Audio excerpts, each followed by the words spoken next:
Thank you so much for that incredible testimonial from somebody who has voted Republican for many years. It's funny how few people put it as eloquently as you did, but how often I have that conversation outside Stop and Shop. As I go door to door, I've knocked on almost 4,000 doors now, and I talk to so many people, like my grandparents, who were Connecticut Republicans, and I think that once was a thing that was different from being a national Republican. As I understand it, the central tenets were fiscal responsibility and compassionate conservatism.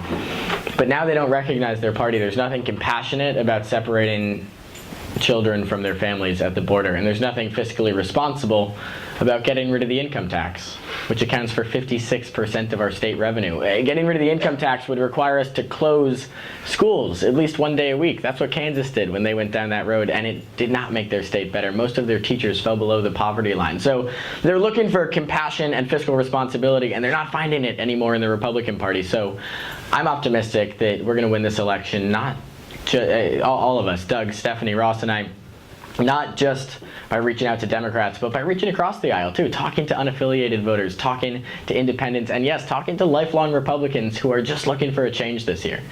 I want to pass the microphone to the other candidates pretty soon, but I just thought I'd explain why I decided to run, because I know it's not the normal career choice for somebody who just graduated from college.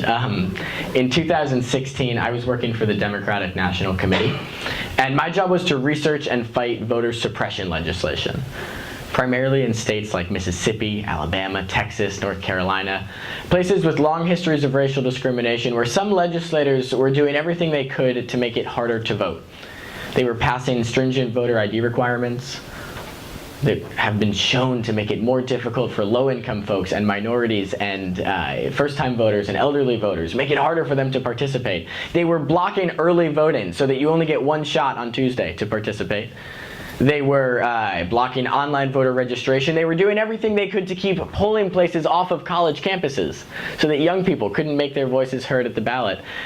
These are bills that aren't just offensive to capital D Democrats like myself, but also small d Democrats, people who believe in a democracy, that we're just better off when more people participate. Amen. All right, thank you. So I decided to, one day I was on a lunch break and I decided to look into Connecticut, and where I grew up, and I was shocked to find out not only is voter suppression happening in this state, but it was actually my state senator who was proposing these bills year after year.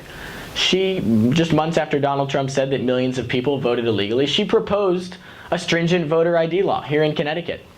She has successfully blocked early voting from coming to this state. So we're one of just 12 places in the country where Tuesday is your one opportunity to vote. God forbid you're a single working parent or a commuter and you don't have time to get to the polls that day. There was a bill that came up in the last session as to whether or not they should put polls on college campuses. Seems pretty common sense to me because most college students I know, they don't have a car. They can't get to another polling location.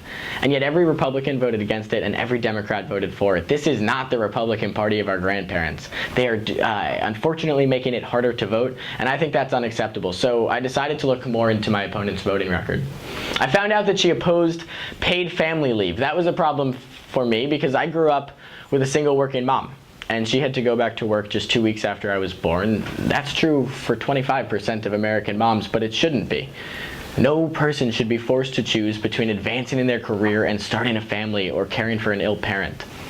I found out that my state senator was the chair of the Transportation Committee, and yet our trains have gotten slower since 1950, not faster. Talk about another nonpartisan issue. I've spent a lot of mornings talking to commuters, and the party doesn't come up, nor does ideology. They're frustrated that they don't have Wi-Fi on Metro North, that if you're taking the train from Wilton to Grand Central every day, you're spending 29 days a year sitting on a train, and yet you can't be economically efficient while you work. Train speeds are literally slower than they were 4 decades ago, and that's a problem, not just if you're a commuter, but if you live in Wilton and you care about your property values, because our proximity to New York is so crucial to our economic well-being in this part of the state.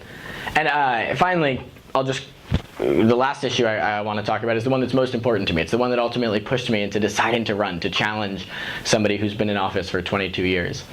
And that's my belief that gun regulation works and it matters, and we should be doing more to fight gun violence. Thank you.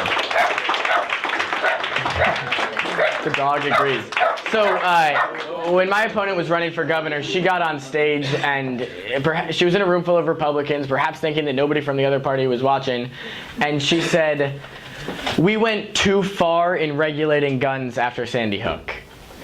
I happen to think, and I'll tell you, this is meet and greet number 122. I've knocked on about 4,000 doors. I've talked to voters of every political persuasion. Most people agree with me that we haven't gone far enough in regulating guns. We're still a state where you can order a ghost gun over the mail. For $39.99, a handgun will arrive in your mailbox with no check on your identity.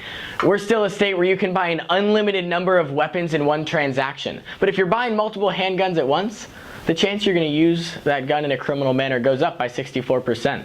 Let's follow California's example. They listened to Daniel Patrick Moynihan when he said guns don't kill people, bullets do. So they made it really hard to buy ammunition. As a result, gun deaths went down.